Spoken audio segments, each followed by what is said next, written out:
ओम नमः शिवाय। हर हर महादेव। सत्य सनातन धर्म यूट्यूब चैनल पर आप सभी का स्वागत है। आइए सुनते हैं सावन सोमवार की व्रत कथा। सावन सोमवार की व्रत कथा सुनने से पहले आप भगवान के सामने प्रार्थना जरूर करें, जो भी आपके मन में कामना है। मान्यता है कि इसे करने से संतान, सुख, मन चाहा जीवन साथी, धन्य धान्य की प्राप्ति, अखंड सौभाग्य की प्राप्ति का तथा अकाल मृत्यु का भय दूर होता है। यह वरदान भगवान शिव स्वयं देते हैं। वैवाहिक जीवन में सुख, शांति और स्वास्थ्य लाभ प्रदान होता है। भगवान शिव के सामने चौमुखी दीपक जलाएं। भगवान शिव और माता पार्वती की पूजा करते समय आप ओम नमः शिवाय गौरी शंकराय नमः मंत्र का जाप करें और हाथ में पुष्प लेकर के पूजा के बाद इस कथा का श्रवण करें। किसी नगर में एक साहूकार रहता था। उसके घर में धन की कमी नहीं थी, लेकिन उसे संतान सुख प्राप्त नहीं हुआ था, जिस कारण वह बहुत ही परेशान रहा करता था। पुत्र प्राप्ति की इच्छा से वह हर सोमवार व्रत रखता और पूरी श्रद्धा के साथ शिव मंदिर जाकर भगवान शिव और माता पार्वती की आराधना करता था। उसकी भक्ति भाव से माँ पार्वती प्रसन्न हो गई और भगवान शिव से उस साहूकार की मनोरथ पूर्ण करने का आग्रह करने लगी। पार्वती जी की इच्छा सुनकर भगवान शिव ने कहा, ये देवी, इस संसार में हर प्राणी को उसके कर्मों का फल मिलता है और जिसके भाग्य में जो है उसे भोगना पड़ता है। लेकिन पार्वती जी ने साहूकार की भक्ति का मान रखने के लिए उसकी मनोकामना पूर्ण करने के लिए कहा। माता पार्वती के आग्रह पर शिवजी ने साहूकार को पुत्र प्राप्ति का वरदान दिया, लेकिन साथ ये भी कहा, इस बालक की उम्र केवल 12 वर्ष की होगी। माता पार्वती और भगवान शिव की बातचीत को साहूकार सुन रहा था, जिसे सुनकर के ना तो उसे खुशी हुई और ना ही वह दुख हुआ। वह पहले की तरह ही शिवजी की पूजा करता रहा। कुछ समय के बाद में साहूकार को पुत्र की प्राप्ति हुई। जब वह बालक 11 वर्ष का हुआ, उसे पढ़ने के लिए काशी जी भेजा गया।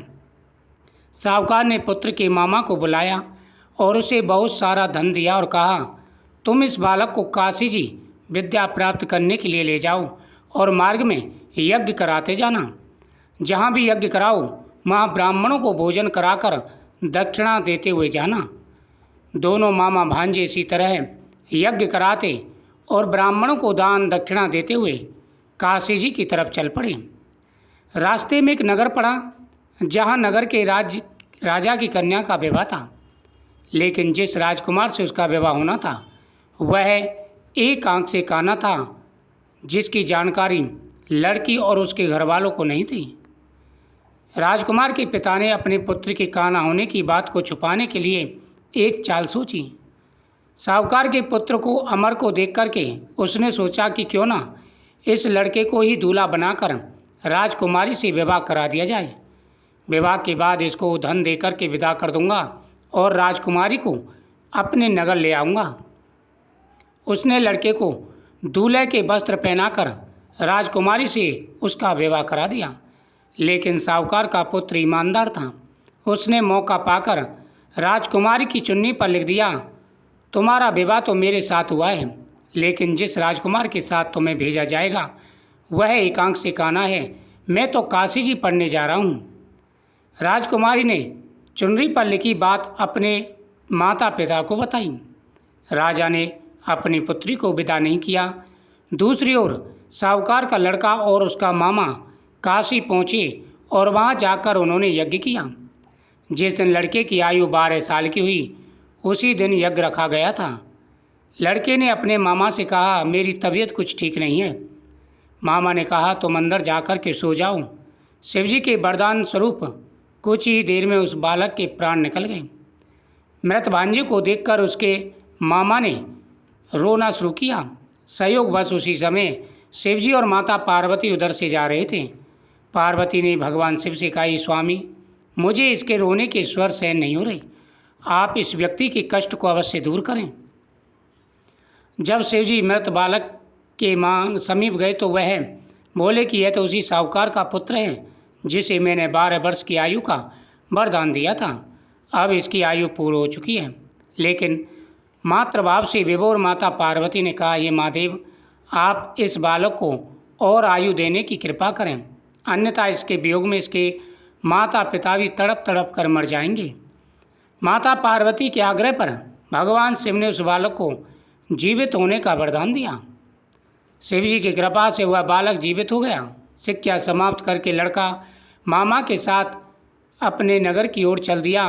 दोनों चलते हुए इसी नगरी में पहुँचे जहाँ उसका विवाह हुआ था। उस नगर में ही उन्होंने यज्ञ का आयोजन किया।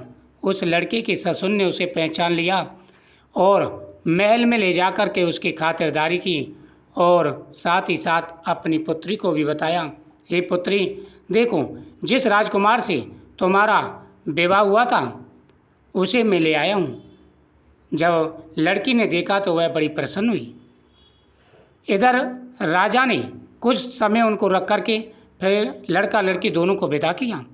इधर साहूकार और उसकी पत्नी भूखे प्यासे रहकर बेटे के आने की प्रतीक्षा कर रहे थे।